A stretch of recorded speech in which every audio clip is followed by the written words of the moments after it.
Hello, hello, and welcome. I'm Ann Weiser Cornell, and this is Getting Unstuck from the Pain of Your Past. I'm so excited to be with you today. This is a topic that interests me very much. I have a feeling that if more people knew about the kinds of healing methods I'm going to get you started on today, really the world would be a better place. So I'm fired up about it. And these methods have certainly helped and changed my life since I've been developing this work with Barbara McGavin. So we're going to start today by talking about something called emotional triggers. Do you ever have the experience of being thrown off when someone makes a sharp comment that could be heard as critical, like maybe it was just a little thing and it might not even register with another person, but it lands on you and totally messes up the rest of your day? You find yourself feeling defensive, feeling hurt, walk around sort of obsessing or ruminating about what the person said, trying to get past it. Do you know what I'm talking about? Well, that's one example of an emotional trigger.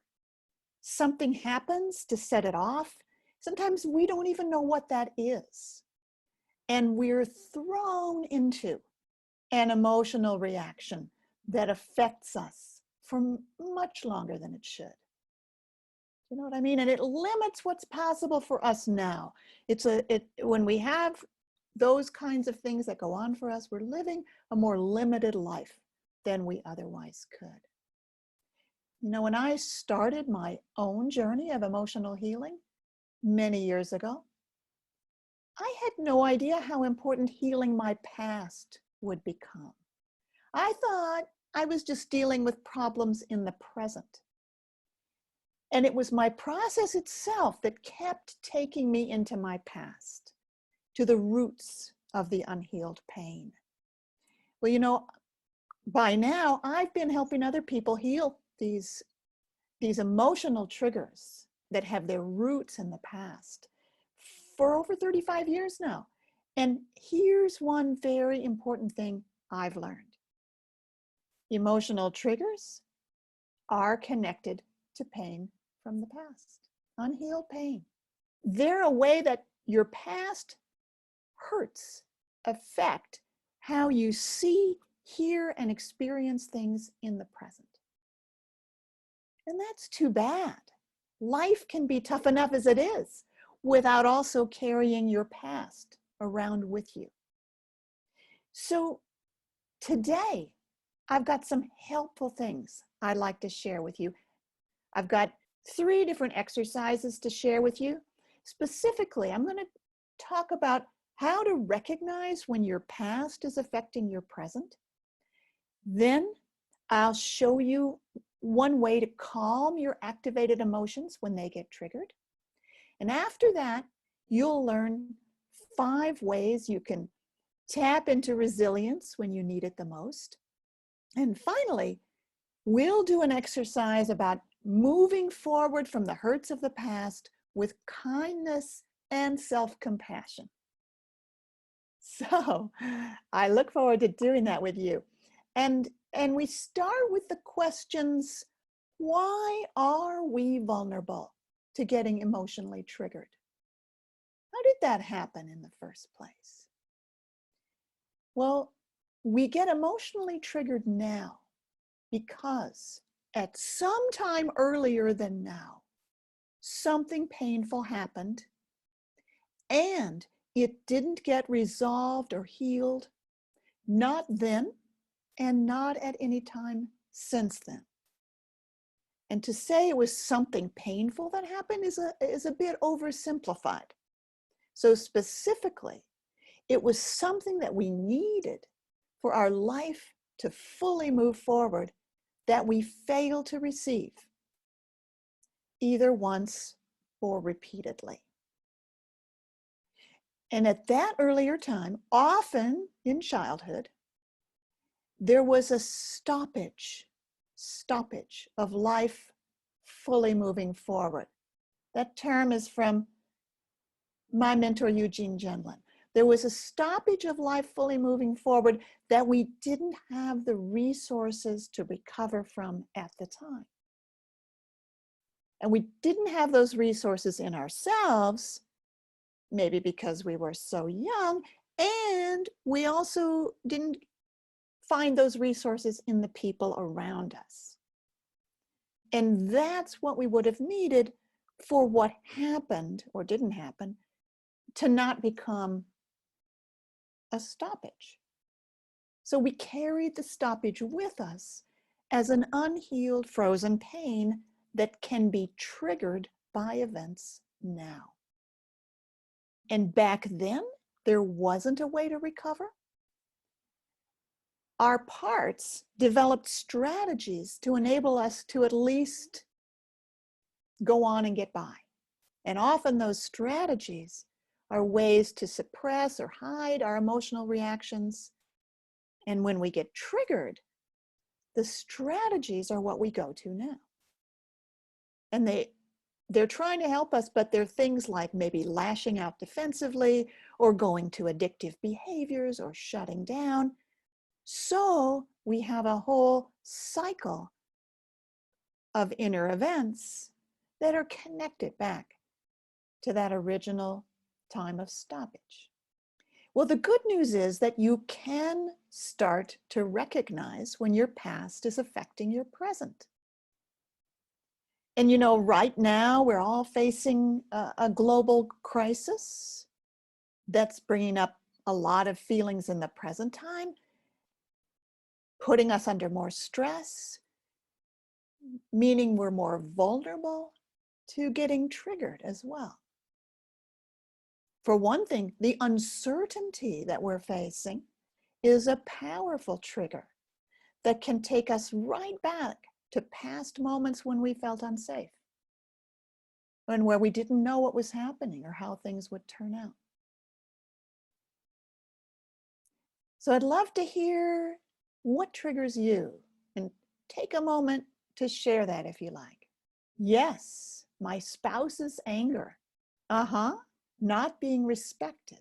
Injustice. And when I feel people critique me, yes, that's a big one. And when someone reacts aggressively toward me, lack of positive response, even a neutral response. Okay, interesting.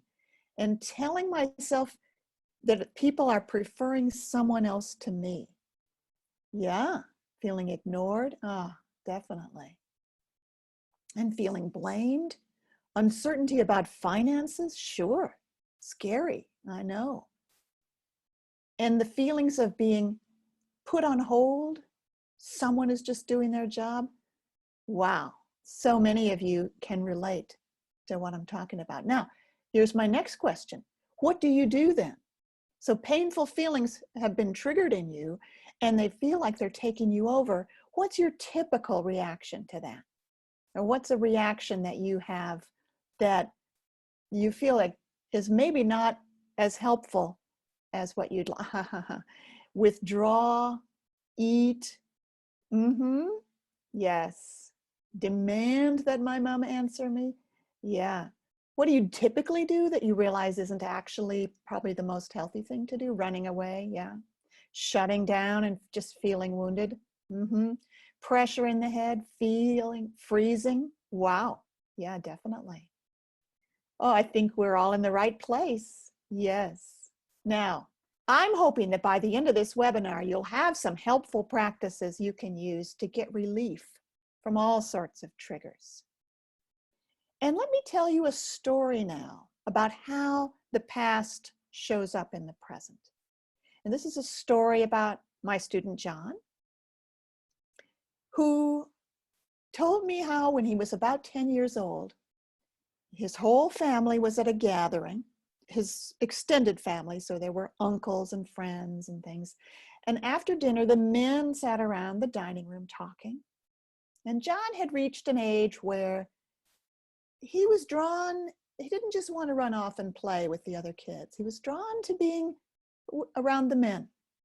And he was following the conversation, and at some point he just felt like he had something he wanted to say that would contribute to the conversation.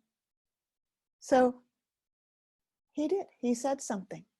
But when he spoke up, his father glared at him and said, shut up, these are adults, you don't talk unless you're an adult.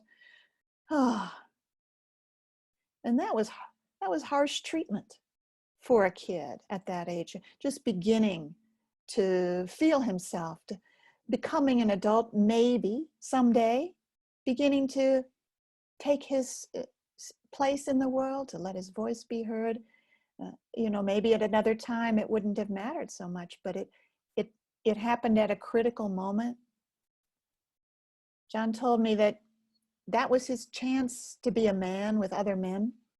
And instead of being welcomed and mentored, he got shut down. He got put down.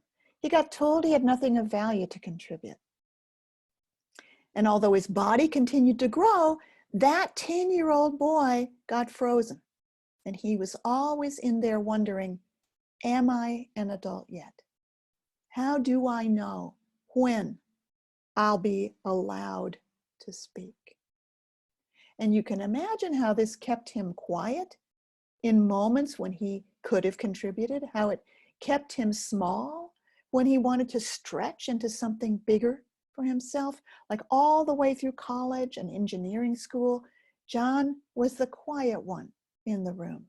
And when he was looking for jobs and creating a life for himself, he took the safe choices instead of the ones that called for him to be visible and step out. Yeah? Can you relate? I know I can. For me, it was about feeling hurt and left out. Like I was hypersensitive to social situations where I was made to feel I didn't belong. Back in grade school, when the kids chose up sides for the softball game, I was chosen last. I hated that. I felt like I was a worthless person. Painful feelings of shame. And so as I grew older, I would either stay away from groups and spend a lot of time alone by myself, or I'd find myself doing just about anything in order to be liked and to fit in. And that got me into some trouble as well. And all of this changed when I began to do my emotional healing. It still took me a while to realize that my longing to be included was connected to growing up with my emotionally distant dad.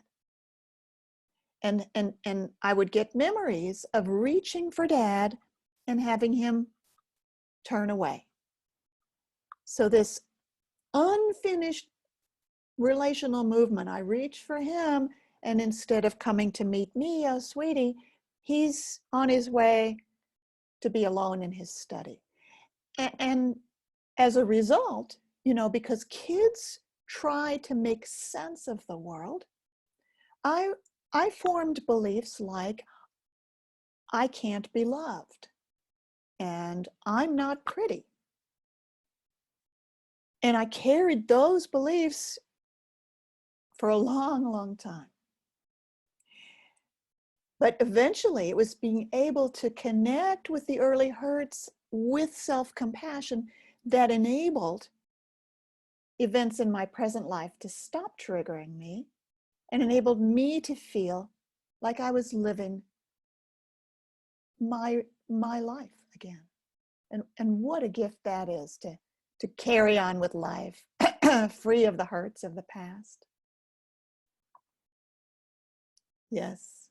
I can tell from the chat that you can relate. Thank you for sharing that.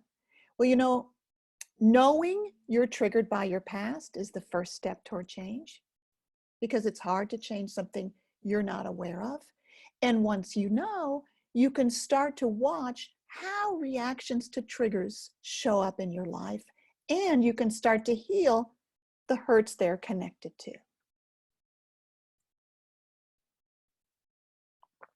So asking you to reflect on what are the kinds of things that happen and then bother you all day.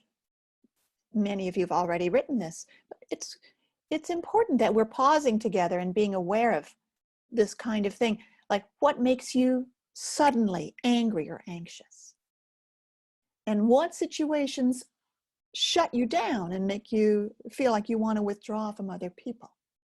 I mean, it feels like they make you feel these ways, although I don't think outer circumstances cause our feelings, but it feels that way. What about blame, shame? What are the times when you do that? And how much of your life is taken up with either ruminating over triggered feelings or trying to distract yourself from those feelings? Yeah, it is amazing to think that we've carried this with us for so long, and it can change. It's never too late. Well, what I want to give you now is a powerful and simple 3-step practice that can help you move from getting triggered to beginning to heal the underlying hurts that made you sensitive to that trigger, all right? So I'm going to tell you about it first, and then we're going to give it a try together. So here are the steps. Number 1, pause.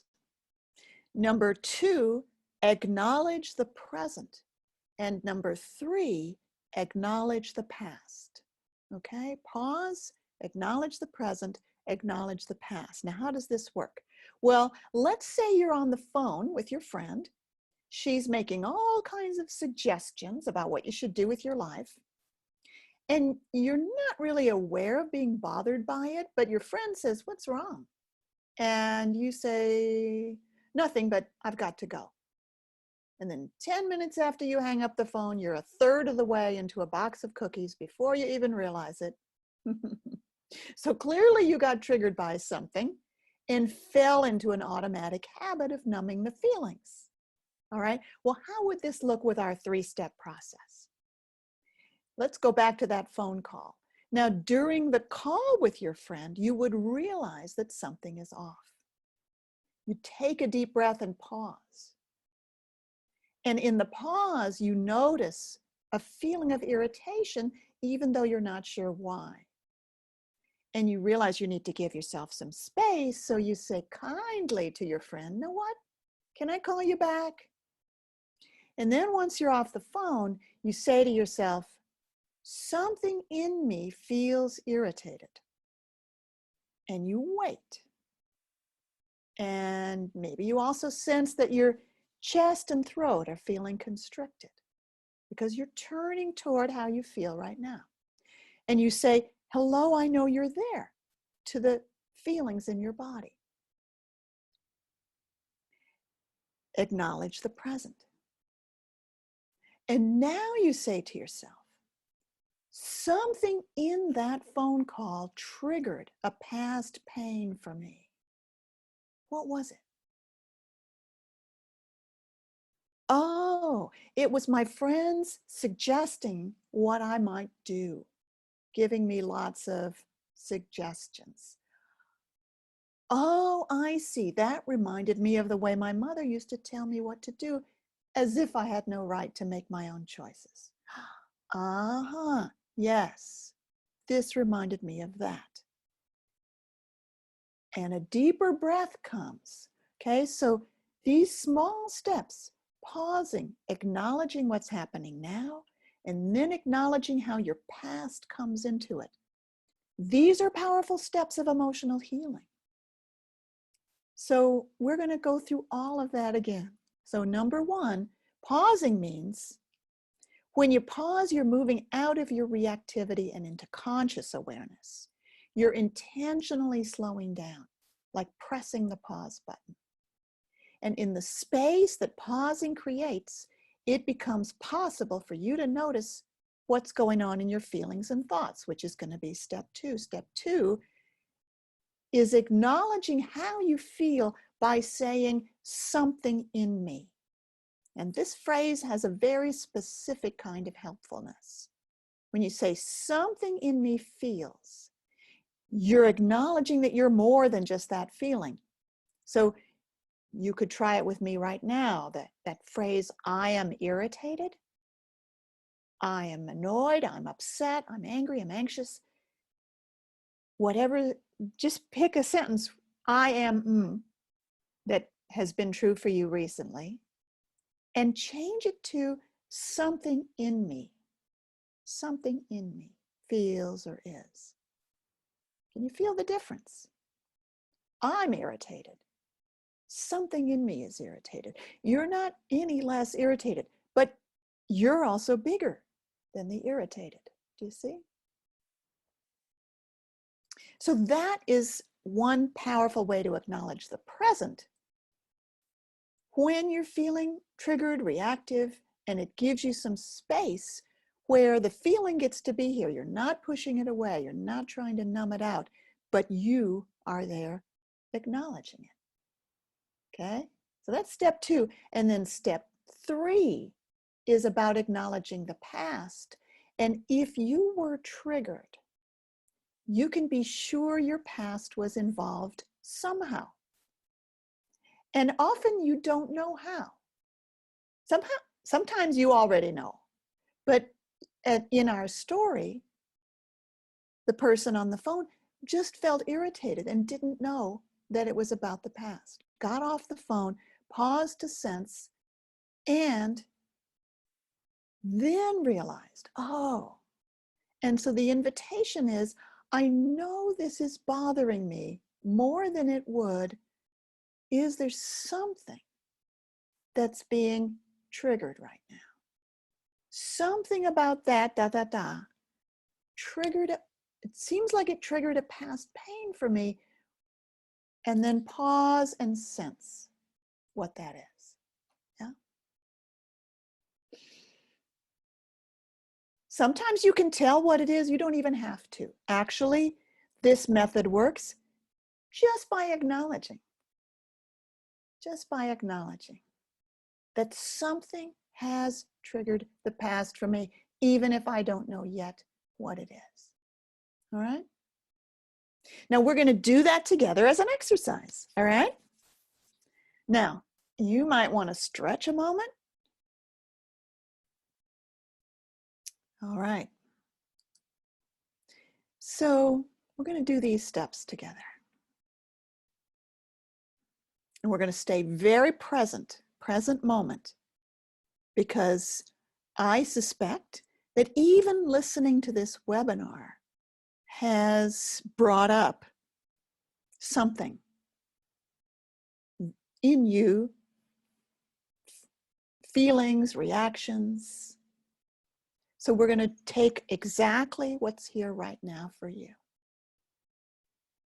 And before we even get into that, into the feelings, let's pause.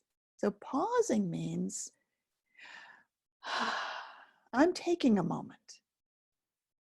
I'm taking a moment and allow yourself to feel your body present right now. Feel your body's contact on what you're sitting, standing, or lying on. Finding your feet. Finding your seat. Letting yourself rest on the support that's here for you. This is a nice way to pause, get grounded, gather yourself, and include in what you're aware of the inner area of your body. So you're aware in your throat, in your chest, stomach, belly area.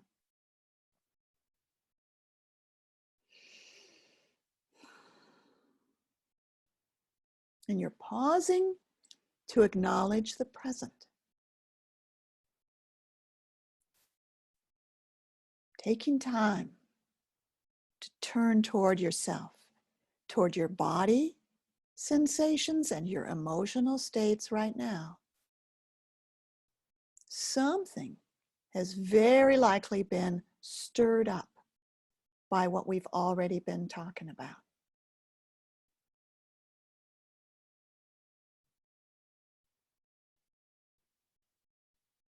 Just noticing what it is.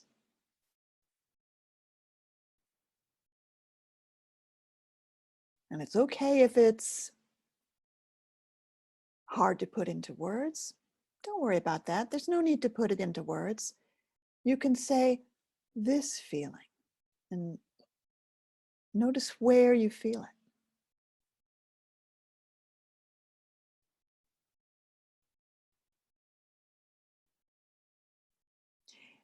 And then our language of acknowledging is something in me feels,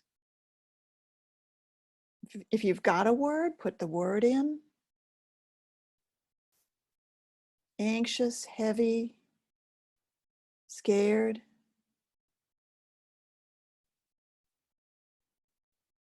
Or you can just say, something in me feels this way. Something in me feels some way, right? You know, it's not necessary to always name what we feel. It's not necessary to name it in order to acknowledge it. I think this is very powerful. Something in me feels this way. Notice what happens when you say something in me feels instead of I feel. I feel, something in me feels. Is there a difference?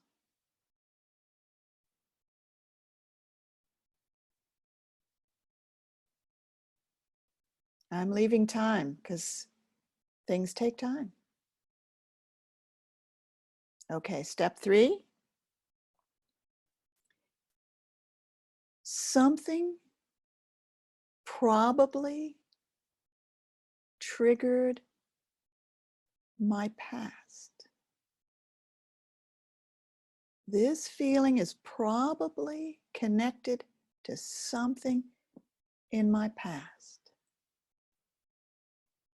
This feeling is probably connected to something in my past getting touched on, and I'm acknowledging that right now.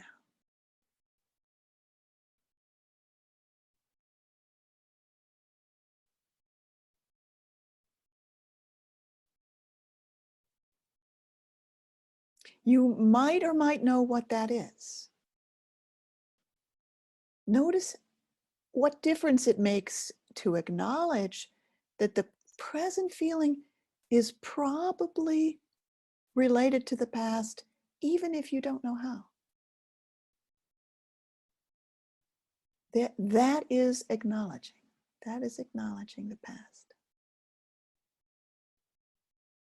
So we bring our awareness out to the space where we're talking to each other, thanking your body, thanking your process, and noticing what you want to remember. People might want to share a bit about that. And I'll say again what they are. Number 1, pause. Number 2, acknowledge the present. And number 3, acknowledge the past. And I think you can feel that this is a beginning, like it makes a big difference already. And there will be more to come that has to do with actually healing those past experiences that, because we still carry them in us, they still give present events the power to trigger us more than they otherwise would. And you know, later in this webinar, I'm going to tell you about my on-demand course on healing trauma, moving beyond the hurt of the past, that's opening up for new registration now. Because when we talk about painful experiences in the past, not being healed or recovered from, impacting the present, we're really talking about trauma, aren't we? And trauma is a word with a lot of charge around it. But what I mean by that word is simply this, that because of something that happened that shouldn't have, or something that didn't happen that should have, a part of you is still frozen around the pain of the stoppage of life moving forward. That's my definition of trauma. Because of something happened that shouldn't have, or something that didn't happen that should have, and because there wasn't a recovery next, there was a stoppage. And it's not, this is what's brilliant. I love this. It's not what actually happened or didn't happen that causes trauma. It's that we didn't get what we needed next to recover from it. And that, the recovery, the healing, can still happen. It's never too late for that. Felipe writes, I felt in step 3, I felt my face changing like a deep sadness, but without being sad. It was like grief. Yes, yes, there's a grieving component to getting past the pain of the past, because there's something to grieve over. And yet grieving is a natural human process that our body knows how to do, that got stopped, got shut down. Yes, yes. Claire writes, saying I feel da is being drowned in it and overwhelmed by it, and saying something in me feels is like framing it from afar, observing the whole of it without being so affected by it. Ooh, I love your language, Claire. That is great. Yes, yes, yes, yes. So, yeah. So in this webinar, Getting Unstuck from the Hurt of the Past, I'm showing you 3 specific steps. We just did the first one about the calming emotional triggers by connecting them with the past. This is the simplest place to begin. And I wanted to be sure that if all you do is join me for this webinar and you practice the things I'm teaching you today, you'll be able to start changing how you respond to what's triggering you. And we already learned that step number 1 is to pause. But one thing I hear from the people who work with is, I know I should pause, I should acknowledge, I should do all of that, but I get overwhelmed. It's hard. It is hard. When you're triggered, you're reactive, you might feel helpless and out of control or overwhelmed or like it's all too much for you. And this is the second thing I want to talk to you about today, which is how you can increase your resources, your sense of being supported, so that when you get triggered, you have resilience, right? Cultivating resilience gives you something that enables you to live all of your life with more resources. So 5 ways to tap into resilience. Because resilience, oh, I love that word, don't you? It means that, to me, it means if something knocks me down, it's easier for me to get up again. Hey, and knocking down does happen, even if our past is not involved. And so when we build up resilience, we make different choices when we're triggered. We have more possibilities. I can feel like there's more of me present when something happens that triggers my past. I can give myself compassion and care instead of falling back into those older strategies that I feel are not as supportive of me. So, you know, it's natural if throughout the day, how resourced you feel kind of fluctuates. Your stress levels, how much sleep did you get? Are you hungry or not? How supported you feel in your relationships? Many things are factors. And there are things you can do to help yourself gather and strengthen your resources. So these are things you can do at those times you feel you need a little extra help, but we can do them together right now. I'm going to tell you what they are, and as I tell you about each one, we'll be practicing it a bit. Okay, so number 1, slow down. And the dramatic way to say this is, whatever you're doing, do it at half speed, or at least slow way down, because it's so easy to start going too fast without realizing it. Slowing down helps a lot. And maybe sometimes it's hard to just stop and pause, like maybe you're managing a work project or or you're dealing with kids who need your attention right now, but you can go slower. And that helps you interrupt that automatic reactivity cycle. If we go at half speed, we can be more aware of what's happening while we continue to do what needs to be done. So it's a both and. Both doing what you need to do and doing it awarely, slowly. So here are some things you can implement that. You can notice your pace. Notice your pace. Even before you change the pace at which you're doing things, just notice.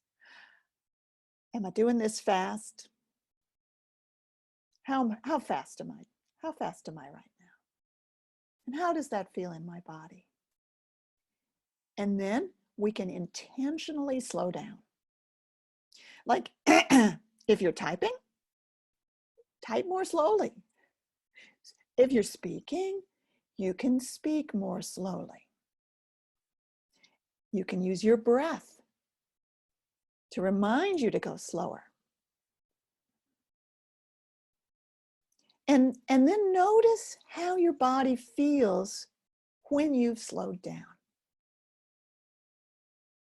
And this is another moment to notice, acknowledge the present. What's the feeling? What's the something in me that I'm acknowledging now? Yeah. So going slower, that's number one. Number two, find your body. I know there are times when I forget I have a body. I'm so caught up, so reactive. That happens much less now than it used to. But find your body is a great resilience building skill. So what can you do if you would like to find your body and it's hard? Well, one thing I really love is to let my feet be on the ground and then wiggle my toes. And somehow, like really moving my feet, wiggling my toes, my feet become more alive. They show up in my mental map. Oh, I have feet. Do you want to try that right now? I'm not wearing shoes. I wear shoes much less now that I'm home. Maybe you aren't wearing shoes either. It's nice. I've got a rug here. So sensing the contact, even if you are wearing shoes, you can still wiggle your toes. See how that feels. Yeah. And also getting your seat under you, so feeling your seat. If you're sitting, you can feel how your seat makes contact with the chair. What else is making contact with the chair? Those sensations are not difficult to feel. And they take us into grounded body contact. That's very nice, very helpful. Yeah? And once we're in body awareness, notice how that feels. And if your body's feeling good, then enjoy it. Like, too often we rush past enjoyable feelings instead of pausing to savor them. But also, sometimes I work with people who feel pain or discomfort in their bodies. Like it can be challenging to feel the body because then I feel the pain. And my heart is with you for that. But I do think it's valuable to acknowledge the sensation you're feeling, to say hello to it, even if it's something painful. And I leave it to you to decide how much then to stay with it. That's up to you. And then we'll get to number 3, which may help also.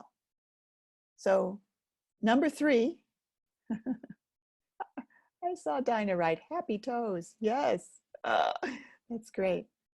So number 3, resilience building practice, I call get a dose of nature. Because when we get stressed, when we get taken over by stressful feelings. I call that getting hijacked, by the way. It happens so quickly. We often don't have a chance to pause. But once it has happened, get a dose of nature. Nature is such a healing environment. Like even remembering being at the beach, being at the ocean side, listening to the waves, or being among trees, wind in the trees, or walking in a garden, enjoying what's beautiful there.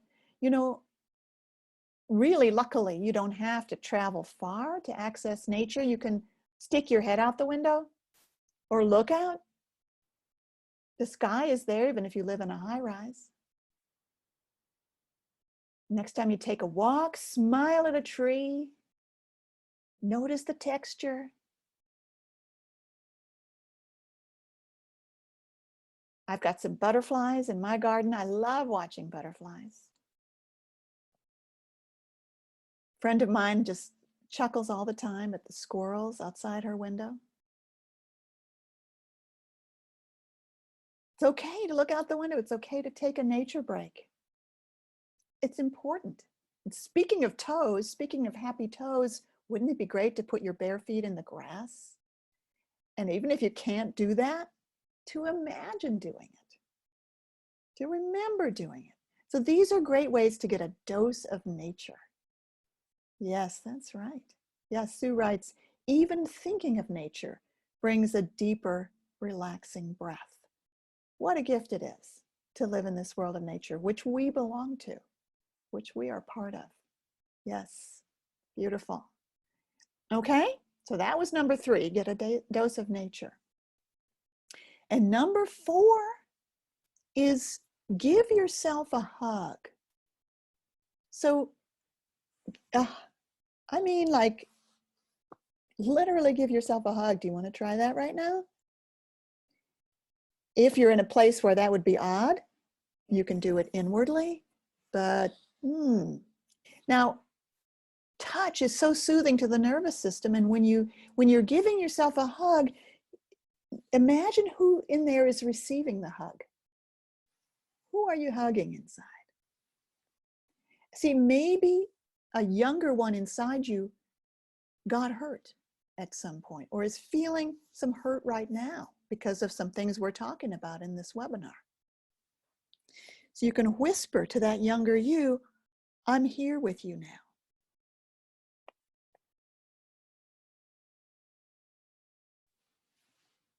And the words themselves can work even if it doesn't feel comfortable or right to physically move your arms. I'm here with you now. So when you do this, you're being so compassionate. This is super compassion.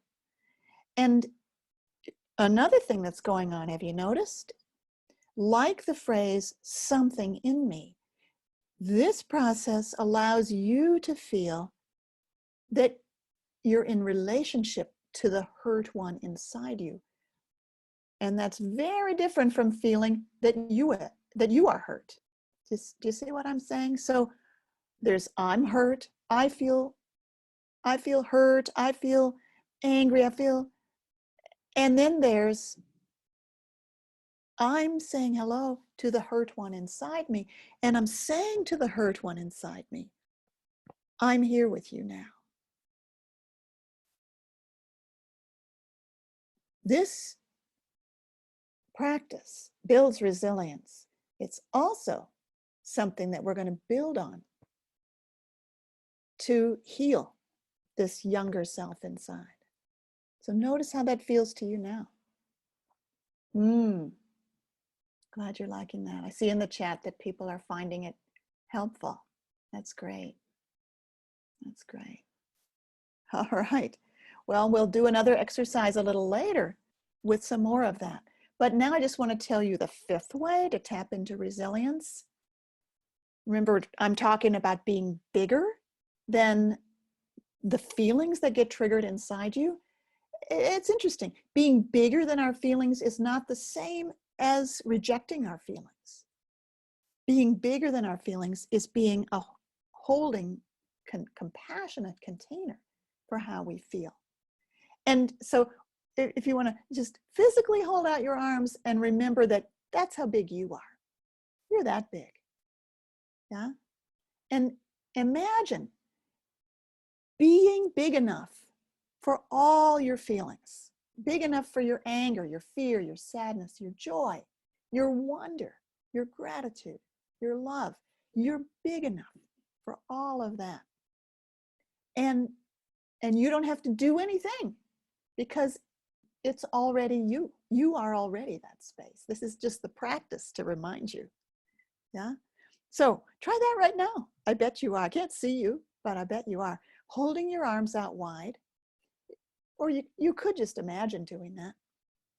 And then say to yourself, I am the space that's big enough for all my feelings to be just as they are. I am the space that's big enough for all my feelings to be just as they are. Wow. Radical acceptance. Can you feel that? All the way down to your toes? All the way down to your happy toes? Well, whether or not you can feel it, just notice how you do feel. What's important right now is noticing. So do remember these 5 practices. This is something we develop. This is something we cultivate, the ability to be resilient, the ability to be the space that's bigger than all the feelings. We cultivate it over time. It takes patience, it takes practice. You can do it when you're feeling less reactive. You can do it when you're feeling more reactive. The more you do it, the more benefit it has. Like any physical skill, you don't expect to play the guitar right now, right away, if you've never played it before, but you can with practice. And in the Healing Trauma on Demand course, I'm going to tell you about in a little while, you'll be learning resourcing skills that go even further along the lines of creating a relationship with that younger you who's still frozen in a past time of hurt or loss. And wouldn't that be great to be able to give that part of you the healing presence that he or she needed back then? And wouldn't that be great? So I'll be showing you in the course exactly how to do that. I know it can make a big difference. It certainly changed things for Juliet, who was living with a lot of limitation and a burdensome feeling of being bad at her core. And she had had a difficult childhood, and she'd spent many years feeling frightened of her inner life and avoiding her inner experience. And then she found our work, and in particular this way of unmerging from painful feelings and giving company to her younger self. And now she feels so much lighter in her daily presence in the world, like a big weight has been lifted from her heart. Okay? Well, we've got about another half an hour, and some of the things I still have to share are the things I like the best. Just pausing. And I'm noticing that I'm feeling warm and excited about being with you and curious about who you are. I recognize many of your names, and there are other people I feel like I haven't met yet. And I'm really looking forward to knowing you better at some point. And I'm so glad you're here today. So we're going to go on to talk about another powerful practice. We're going to talk about moving forward with kindness and self-compassion. Yeah, you've probably already noticed how much kindness and self-compassion are at the very heart of everything I've been showing you today. And there's so much more to say about this topic. I can't share it all with you today in the time we have left, but I want to tell you one of the kindest things and the most transformative things that you can do for yourself. And here it is. Acknowledge what's hard. Acknowledge what's hard. Oh, wow. How about that? So You know, like pausing, it almost sounds too simple, but we don't usually do it. When I was growing up, I got a lot of unhelpful messages like, just let it go, or look on the bright side, concentrate on the positive. Do you ever say those things to yourself? I should just let this go. Why can't I move past it? Right? These are common strategies to try to deal with the trauma of the past. The trouble is they lead to bypassing what needs attention. And the very thing you hope will get you past what hurts is actually short-circuiting or delaying the process of healing. When we try to just let it go, one thing that often happens is there's an inner voice that says things like, what's wrong with me that I can't just get over it? So we've got to just let it go. What's wrong with me that I can't?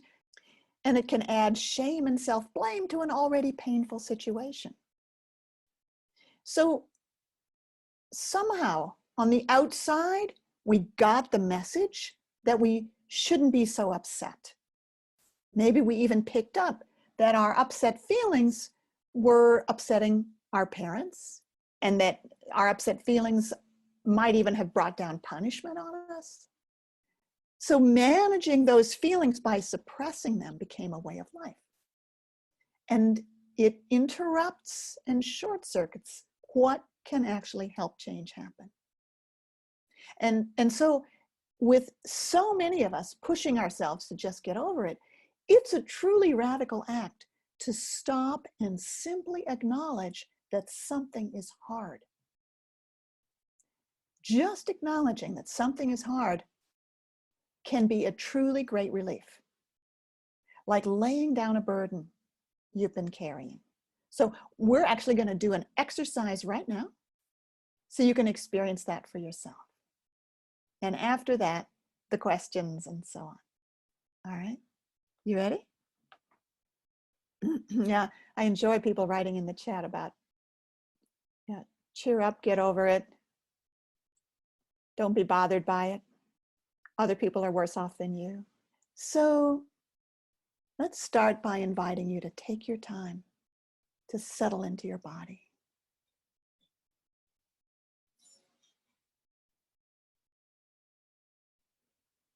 Feeling your body, feeling how you're sitting and how you're supported. And resting into that support. We're slowing down. Slowing down enough to be able to just feel what you can feel right now in your body's contact. Your feet, your legs, contact on what you're sitting on, standing on, or lying on.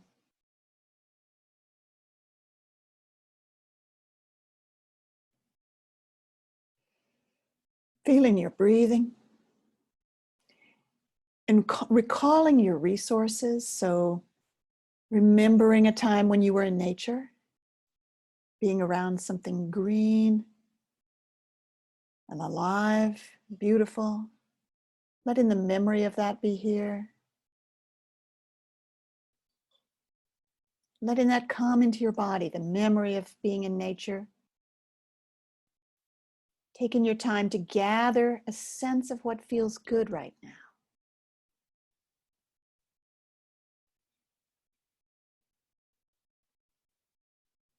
Taking your time to remember that you are the space for your feelings to be as they are.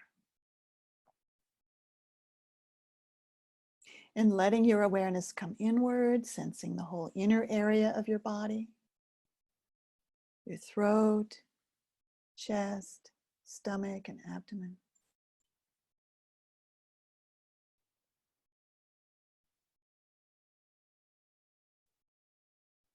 And in that inner space of your body, say the words, I am here.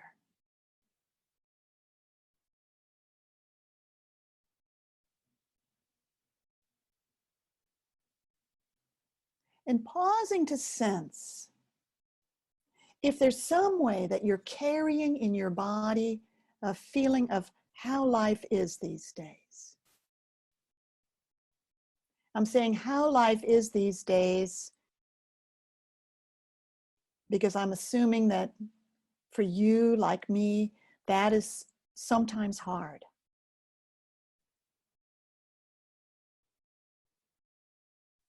So whatever those words mean to you, they don't have to be about the health crisis in particular. It could be something unique to you, something you're going through, could be something that others are sharing. How life is these days, and especially the ways in which it's sometimes hard. Letting yourself pause and get a sense of that in your body right now. I know it's mixed. I know there are times that, or I guess probably you're like me, and there are times when life feels surprisingly good, even now. And all of that is welcome. How life is these days includes just your truth, however it is for you, even if you couldn't put it into words easily.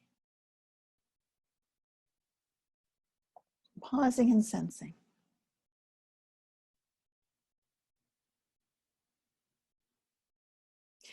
The feeling of how it is. And you know what? I want to say that even a feeling of numbness or I feel nothing is a kind of feeling.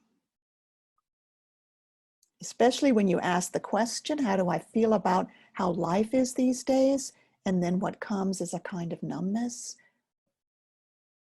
I feel like you can tell that the numbness is about how life is these days. So even that is a feeling, okay?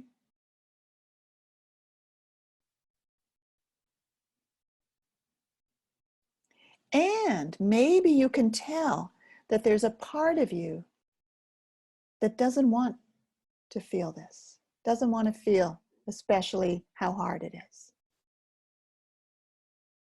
I don't know if this is true for you, but this happens for me sometimes. I have a part of me that says, if I don't feel how hard it is, then maybe it's not so hard. So we're just noticing if there's something like that going on. Something says, I don't want to feel this. And notice the use of the word something. Something says, I don't want to feel this. And I can say hello to that.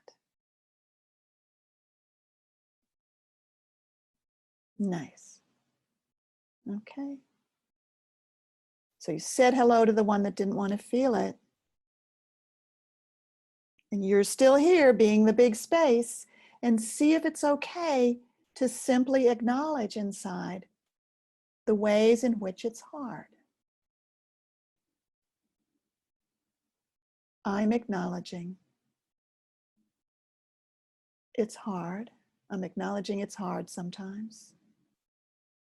This is your own unique feeling. It's not the same as anybody else's. You're receiving a communication from inside. Maybe this communication has been longing to happen. And the word hard might not be right. So you can find the word that fits you better. I'm acknowledging that it's a burden. I'm acknowledging that it's difficult. I'm acknowledging that it's challenging. I'm acknowledging that it's whatever it is for you.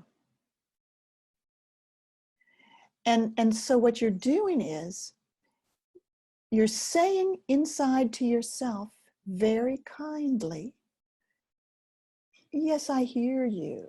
I know. It really does feel like this. Not trying to talk it out of it, not trying to cheer it up. This is I really get that it's this way. I really get how hard it is. I really get how it is. Fill in the blank. And then not trying to fix or solve or cheer it up or say, look on the bright side, right? What would it be like to just simply say inside with kindness, I hear you. Oh, I hear you. Oh, yes. Oh, yes. Do you feel the one you're speaking to can appreciate what you're saying? That the one in you that's carrying how hard it is appreciates somebody not trying to fix it or cheer it up? What are you sensing there with that place where the hard feeling is?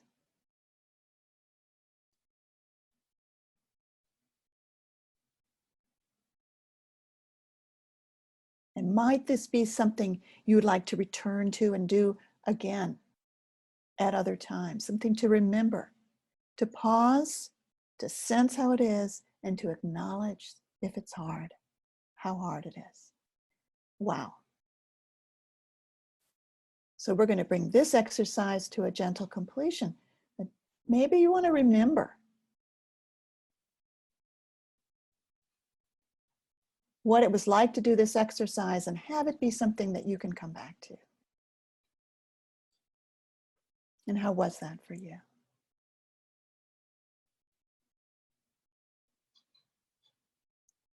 So many people find that simply acknowledging how hard it is a revelation. And what may have happened way back then when feelings were too hard and you were young and there was no help to recover. Part of what gets frozen is the idea that that's all too much, too painful, too strong.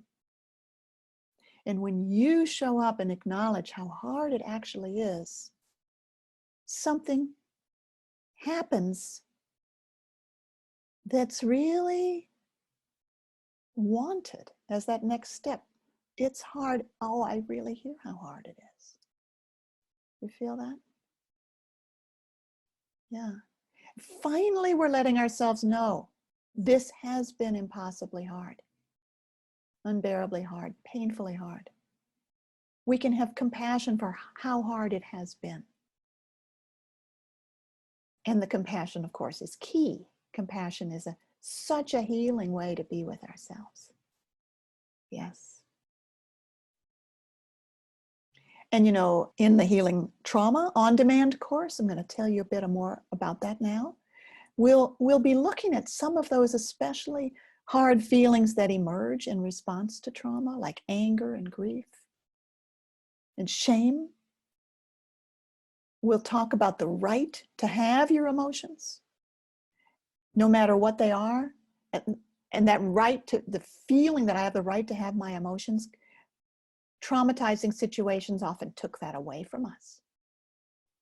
So safely and gently letting yourself feel it without getting drowned in the feelings it's radically different approach to healing trauma. It's a deep work of transformation.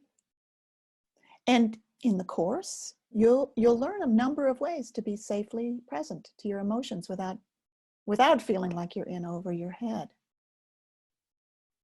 I wanted to share with you what my student Doreen had to say about how the course helped her be present to challenging emotions in a profoundly healing way. She said, before the Healing Trauma course, I struggled to patiently be with myself without feeling the need to force something to happen. Forcing change only increased my feelings of anxiety. Now I have so much more compassion and understanding. I realize my anxious feelings are trying to protect me. And knowing that makes it easier to welcome them. And welcoming my anxious feelings drastically reduces them. And before focusing, I'd stopped having hope for feeling better. And I don't feel that way anymore. If you feel like you've tried just about everything, you've made no progress, or you feel worse, try this. Hey, I really enjoyed that share, because to go from feeling hopeless about feeling better to knowing how to be with those places that hurt the most, so healing can take place. That's pretty special. And that was just one example of the powerful changes the participants in the Healing Trauma course have made. And I'm going to take a few minutes now to tell you a bit more about the course. Then we're going to have some questions. So since you're with me here, I'm guessing you know your past is limiting your present in some way. And maybe like John, who I told you the story of, you stay small and you don't speak up because someone really hurt you when you were young. Or maybe like Juliet, something in you believes that you're bad at your core, which can happen if you've had a particularly hard childhood. Or maybe there's some other way you know that what happened in the past is limiting your possibilities now. And whatever it is, I invite you to imagine what life would be like, what it could be like, if that old hurt could really be healed. Maybe like John, you discover that the part that's been holding you back has been trying to keep you safe your whole life. Now you can finally feel compassion, what that's been like for it. When we understand that our parts are acting the way they act for some good reason, then the compassion we give them truly heals us. And cultivating compassion is a core part of the Healing Trauma course. You'll be learning powerful practices for being with old hurts in revolutionary new ways, like how to identify what should have happened so you can get unstuck from what actually happened, bringing empathy and presence to what hurts inside, and how to reclaim your right to feel safe and whole, because trauma often robs us of that.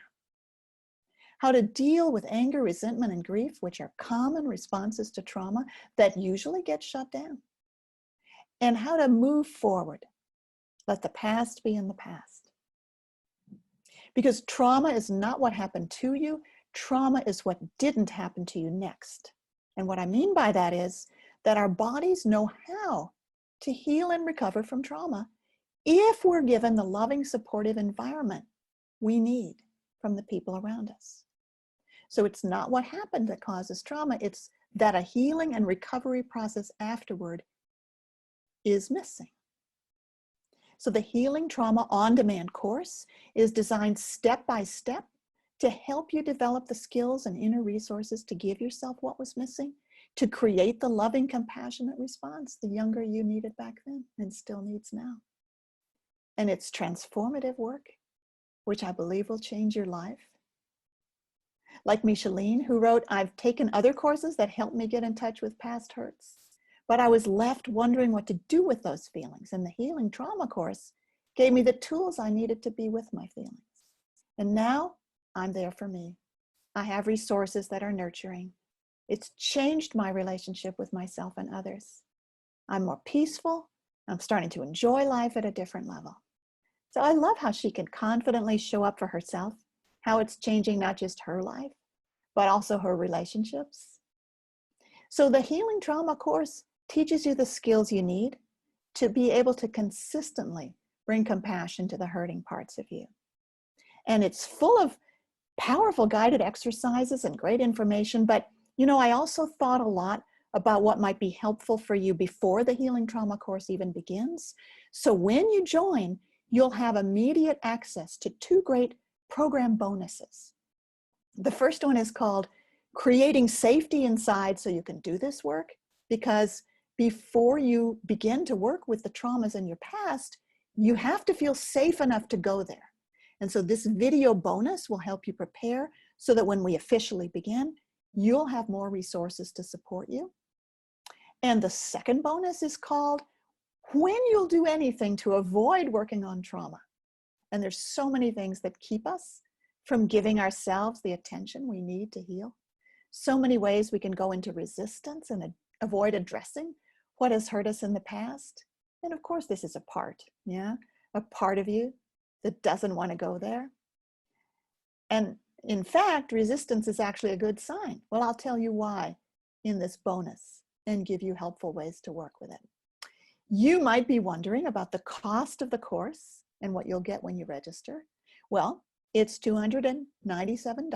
It includes 6 modules with guided exercises and videos designed to help you safely and compassionately work with the past so you can live more powerfully in the present, and the bonuses. And because it's an on-demand course, you can learn at your own pace when it works for your schedule. So I'm going to take a peek at the questions. What if something comes up that doesn't want to go to a place? Like it's afraid to be overwhelmed by the sad feeling. So we cultivate our ability to be that larger self, the compassionate, I am big enough to be with whatever is here. And that lets you turn toward the part in pain and the part that is not wanting to go there. Actually, I'm seeing that many of the questions people asked earlier in the webinar got answered later. Are there interactive sessions with me? Yes, there are. The healing trauma course itself is fully contained in the video modules. It's called an on-demand course. So that means you can do the modules at any time. If you're a night owl, you can do them when you're awake late at night, or you can do them in your early morning. It doesn't matter what time zone you're in. You can do them at your own pace. And they're full of exercises and opportunities to interact. So it's on a platform where you'll be able to, right after you experience a video exercise, you'll be able to write what came for you. You don't have to, but you'll be able to, including questions for me. And every day I check what people wrote, and I'm in there responding. So I'll be with you in that way all the time. And then there are also 4 Q&A sessions. And if you go to the website, to the place where you can read more about the course and sign up for it. The interactive sessions with me, there's just 4 of them. They're not meant to be the place where the course content is delivered, but they're a place we can interact around your questions and give you help with what you're going through. I've done something I never did before. Last year, I taught a course called the Healing Trauma Intensive. And it was a small group of people working at a very deep level. People found the exercises in that course so helpful. I've made them available to add on to the Healing Trauma course. So there's an additional fee, $80 more. You get 10 recorded exercises, and they're all on healing the younger you. So that's an option you can check. If you're wondering whether healing trauma is right for you, let me help out a bit. I think it would be especially helpful for you if you know or suspect that hard times in the past are limiting your possibilities now. And if you feel yourself wanting to commit to growing the ability to healing your own trauma with the support of others, because it isn't a quick fix, it's more like an ongoing relationship that you commit to. And do you have to know focusing? No. The on-demand course does not assume that people already know focusing, but it also doesn't teach focusing. So if you know focusing, you won't feel like you're having to go back to kindergarten. It's absolutely available for everyone. So is it an online course? Yes. It's a video course. I'm not there live as the course goes on. You can read more about that on the website. We're going to close enrollment in the course at a certain date because it works better when there's a community of people taking it together. So we're going to make it available. It's available today. And then we'll have a window of time when people can register. How many hours each module? Well, there's 6 of them. Each of them is about 6 or 7 videos, and the videos range from a few minutes to 20 minutes. It's taken from a live course that was given that was 2 hours, but it's edited down from that. So less than 2 hours for each of the 6 modules. Very good. Thank you so much for listening and for participating. And I want you to know that I'm here for you. And if you have anything you'd like to talk to me about later, I'm putting my email in the chat. Just ask me. Happy to talk to you. Ann@focusingresources.com. See you later. Take care. Bye for now.